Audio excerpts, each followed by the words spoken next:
أهلا بيكم في حلقة جديدة من تيك توك. العالم اتغير من حوالينا، العالم بقى بشكل كبير جدا معتمد على اتصالك بالإنترنت أكتر من أي حاجة تانية. لما بتشوف حاجة بتعجبك بتكتب عنها على السوشيال ميديا، لما حاجة بتزعلك بتجري تمسك الموبايل وتحاول تتفاعل، لما بتحتاج معلومة بيبقى سهل عليك تسأل جوجل من إنك تدور في كتاب أو حتى تسأل شخص. لو اتجوزت أو اتطلقت أو حتى لا قدر الله حصل حد عنده حادثة بيجري يعمل أبديت على السوشيال ميديا. اتخرجت من الكلية، أخدت جايزة، عملت إنجاز، محدش بيقولك أنت ليه كتبت عنه على السوشيال ميديا، لا، بيبقى العكس هو الصحيح. الناس ممكن تقولك هو أنت ليه ما كتبتش عن إنجازك ده على السوشيال ميديا؟ بتعمل دايت، بتنزل ابليكيشن علشان تعرف أنت بتحرق قد إيه وبتاكل قد إيه وتعرف وزنك المظبوط. مهتم بالاستثمار والبورصة في الإنترنت، هو مصدرك الأول وملاذك الأخير في المعلومات ومتابعة كل جديد. بتفكر تقضي أجازة سعيدة، اكتب في جوجل. بتفكر تحجز فندق، دور على بوكينج. بتفكر تروح مشوار، هتدخل تشوف الطريق على جوجل ماب. بتفكر تعمل حاجة غلط، برضه هتدخل على الإنترنت. كل ده مثال بسيط جدا للتغير اللي حصل في حياتنا وخلانا معتمدين على الإنترنت والتكنولوجيا من غير ما نحس، بل بالعكس ده احنا بنتبرع من غير ما حد يطلب مننا إننا نحط كل البيانات دي على الإنترنت، لا، وبنتباهى بيها كمان. ثقافة جديدة غيرت المجتمع. ده كلام جميل، بس تفتكر إيه اللي ممكن التكنولوجيا تسببه لينا من مشاكل بسبب تعاملنا معاها بكل ثقة وبدون أي تفكير في العواقب اللي ممكن تحصل؟ هتقول لي إيه يعني اللي ممكن يحصل؟ ما عندناش حاجة نخبيها وما بنعملش حاجة غلط. طبعاً أنا فاهم، بس دي مش المشكلة. العواقب كتير للأسف، وأهمهم إن كل اللي اتكلمنا عليه من شوية ده عبارة عن بيانات، والبيانات دي أنت ما تعرفش بتروح فين وبيتعمل بيها إيه. الموضوع بسيط، اسمك، عنوانك، سنك، نوعك، طولك، وزنك، عايش فين، بتروح فين، بتشتغل فين، مين عيلتك، أصحابك، حياتك كلها، اللي بتحبه واللي بتكرهه، إيميلاتك، بياناتك الصحية، عاداتك ومعلوماتك البنكية، معتقداتك واتجاهاتك السياسية والدينية وغيرها. كل دي ببساطة اسمها داتا بوينتس، يعني بيانات أولية، ودي بتمثل جزء من المعلومات اللي بتعرف أي شخص، واللي بنسميها كمان البيانات الشخصية أو البيرسونال داتا. البيانات دي في غاية الأهمية. طبعاً أنت هتقول لي ماشي، مهمة ليه ومهمة لمين بالظبط؟ مهمة أولاً لأنها بتساعد في تحديد الشخص، ومهمة لمين بقى؟ فدي مهمة لناس كتير جداً، أهمهم بقى شركات الإعلانات وشركات التكنولوجيا المتحكمة في العالم دلوقتي. طبعاً أنت هتقول لي والناس دي جابت البيانات دي منين؟ ما أنا مش مديها لشركات الإعلانات دي، أنا حاططها على حساباتي الخاصة على الإنترنت. شوف يا محترم، حساباتك الخاصة دي هناك فين بقى؟ عند سيد. طبعاً هتقول لي مين سيد ده؟ ده واحد صاحبنا ما تعرفوش. خلونا نطلع فاصل ونرجع نكمل.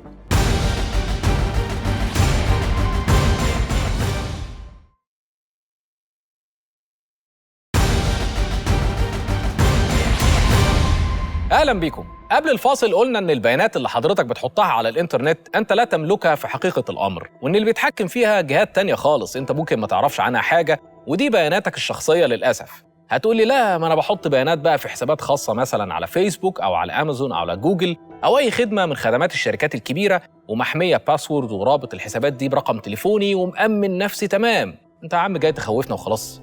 بياناتي دي هتتاخد إزاي يعني؟ مش فاهم. لا ناصح، كل اللي حضرتك ما تعرفوش إن كل البيانات اللي حضرتك فاكر إنك حاميها دي للأسف كل المواقع اللي أنت بتتعامل معاها بتستغلها بطريقة أو بأخرى، إما إنها بتبيعها أو بتتسرب من عندهم أو بيتم تبادلها مع جهات تانية. الجهات دي بتبيعها، وللأسف كل ده بيتم من غير ما تعرف. هتقولي طيب وده شيء قانوني يعني؟ إزاي بيبيعوا بياناتي أو حتى بيتبادلوا بياناتي دي من غير ما حد يعرف؟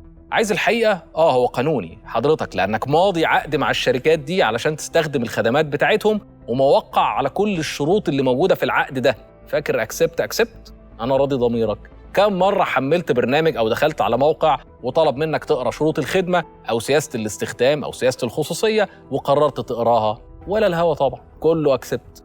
الأزمة إنك ممكن لو ما عملتش أكسبت الخدمة ما تشتغلش أصلاً، فأنت فعلياً في خدعة كبيرة، والخدعة دي خدعة قانونية وتقنية في نفس الوقت، وده اللي هنحاول نوضحه لك النهاردة.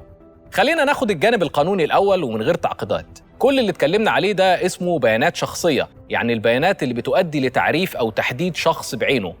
البيانات الشخصية دي ليها قوانين بتحميها على مستوى العالم، لكن أشهرها طبعاً اللائحة الأوروبية لحماية البيانات الشخصية أو الجنرال داتا بروتكشن ريجوليشن أو الجي دي بي آر.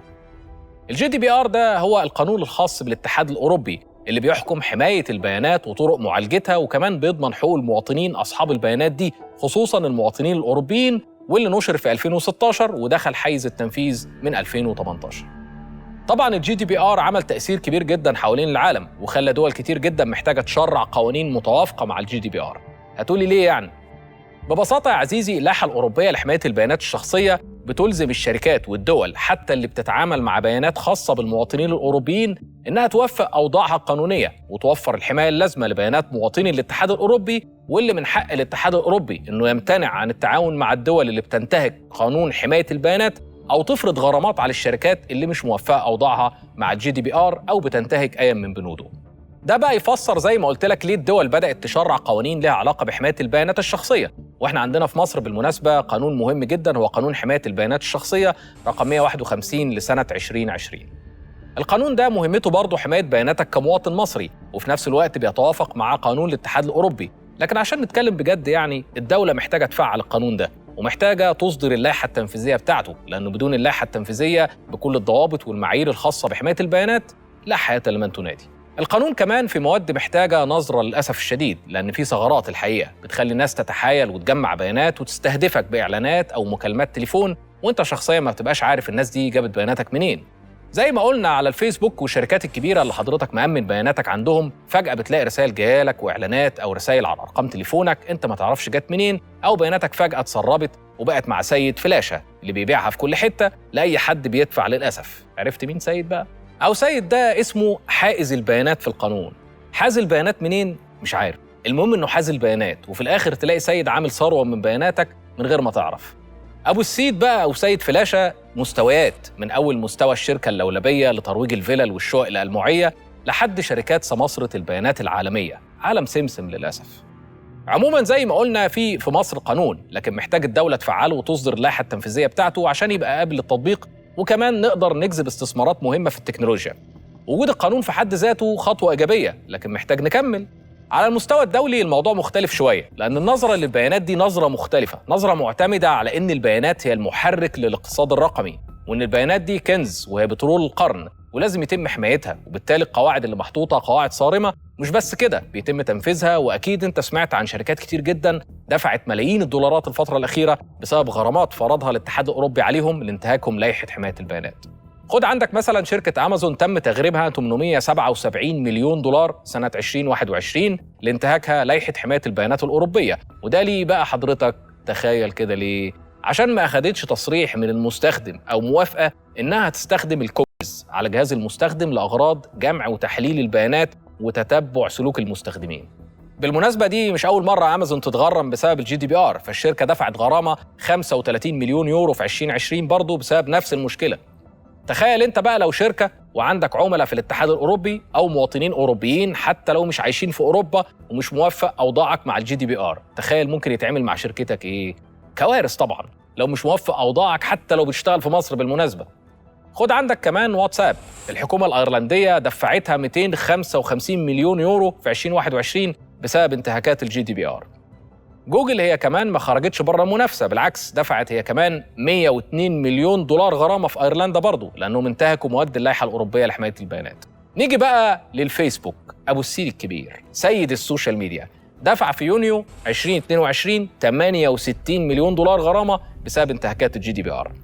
طبعا احنا هنا بنتكلم على شركات اقتصادها أكبر من اقتصاد دول كتير، وبالتالي المبالغ دي مش مؤثرة بشكل كبير في ميزانيتهم.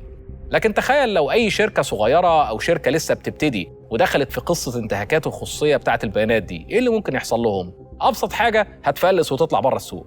القصة مش بسيطة، وفي ناس كتير جدا ما بتعرفش توفق أوضاعها مع القوانين الجديدة لحماية البيانات، تدخل في مشاكل وغرامات كبيرة، لأن الموضوع محتاج ناس متخصصة علشان تقدر تخلي الشركات دي توفق أوضاعها مع القوانين دي، لأن دي قوانين تقنية في المقام الأول، ومش أي حد بيفهم في القانون هيقدر يساعد أي شركة إنها تحمي نفسها في العصر ده. القانون والتكنولوجيا من أهم متطلبات المرحلة، كفاية تعرف إن الشركات الكبيرة دي عندها جيش من القانونيين اللي فاهمين في التكنولوجيا وبيقدروا يتعاملوا مع النصوص القانونية دي بطرق صعب جدا المستخدم العادي ياخد باله منها، وفي نفس الوقت بيساعدوا الشركات الكبيرة دي إنها تعمل حاجتين: تحمي نفسها من الغرامات والقضايا، وفي نفس الوقت تحمي بياناتها وممتلكاتها الرقمية اللي هي كنز اقتصادي اللي قايم عليه بيزنس الشركات الكبيرة دي. انت عارف لو فكرت بره انت بتوافق على ايه كده وانت بتستخدم اي موقع او ابليكيشن او خدمة على الانترنت؟ مش هتستخدمها. استنونا بعد الفاصل، تفاصيل لأول مرة.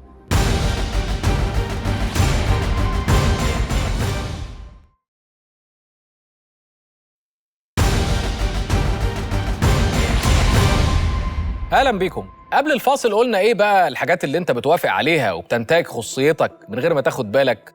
تخيل مثلا ان فيسبوك بتشوف رسايلك اللي بتبعتها لاي حد او اي حد بيبعتها لك. تخيل ان بياناتك سواء عملت تسجيل للفيسبوك او ما عملتش الفيسبوك بيحتفظ بيها وكله بالقانون. في موقع ظريف كده بيوضح لك ايه الثغرات القانونيه اللي موجوده في سياسه الخصوصيه او سياسه الاستخدام للمواقع دي. لو دخلت عليه هتلاقي ما لذ وطاب من الانتهاكات اللي حضرتك مش متخيلها وانت موافق عليها. زي ما انت شايف كده، بص بصة كده على الفيسبوك هتلاقيه بيقول لك اللي باللون الأحمر ده انتهاك واضح جدا للخصوصية. الفيسبوك بيخزن ويحتفظ ببياناتك سواء عندك أكاونت على الفيسبوك أو ما عندكش، وبيقول لك معلومات تعريفك أو هويتك بيتم مشاركتها مع أي حد بيطلع له إعلانات انت ممكن تكون اتفرجت عليها أو مهتم بيها. يا حلاوة. الفيسبوك يقدر يقرأ الرسائل الخاصة بتاعتك. الفيسبوك يقدر كمان يعرف ايه المواقع اللي انت بتتصفحها او بتدور عليها على الانترنت. ايه الجمال ده؟ نفس الوضع بقى لو بصيت على اغلب الشركات الكبيرة، هتلاقي الانتهاكات متظبطة قانونا لانك موافق عليها مسبقا سواء عرفت او ما عرفتش. من الاخر احنا عايشين كده في حقبة كده اسمها الداتا كابيتاليزم، يعني رأسمالية البيانات. الرأسمالية التقليدية اختلفت وبقت الشركات الكبيرة هي اللي مسيطرة على بيانات العالم بما فيها بيانات حضرتك، لان ده اقتصاد جديد. عشان كده لازم يجي دور للدول إنها تشرع قوانين تحافظ على البيانات دي وتضمن حمايتها وتغرم الشركات دي فلوس لو انتهكت القوانين. تعال شوف مثلا استجوابات الكونجرس لشركة جوجل لما جمعت بيانات شخصية للمستخدمين. If I walk over there and sit next to Mr. Johnson and carry my phone, does Google know that I was sitting here and then I moved over there? You're welcome anytime, Judge. Yes or no? I genuinely don't know without knowing I'm what shocked services. you don't know. Do you or do you not collect identifiers like name, age, and address? Yes or no? If you're creating an account, yes, and using an account, yes. Yes. Specific search histories when person types something into a search bar. If you have search history turned on, yes. زي ما شفت الناس ما بتفكرش لأن كله بالقانون سعادتك وانت موافق. الأهم بقى انك تلاقي شركة زي أبل مثلا، وهي من الشركات اللي دخلت في صراع في موضوع الخصوصية ده مع جوجل، عاملة إعلان بتحذر الناس فيه من الجهات اللي بتبيع بياناتهم. طبعا معروف هم يقصدوا مين. تعال نشوف مع بعض.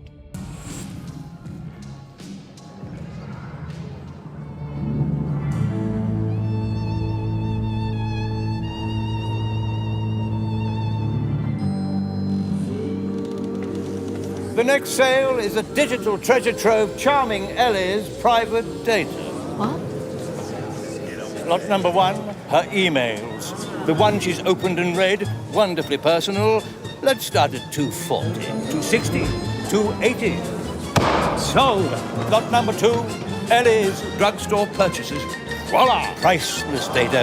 Do I hear 480? 500. Sold. Her location data. It's not creepy, it's commerce. Do I hear 600, 620, 640, 660? Sold. Nana? All her contacts, even sweet Nana. Sold at 740. Her recent transactions, her browsing history, her late-night texting habit. Sold. And now the one you've all been waiting for, and I can promise you won't be disappointed.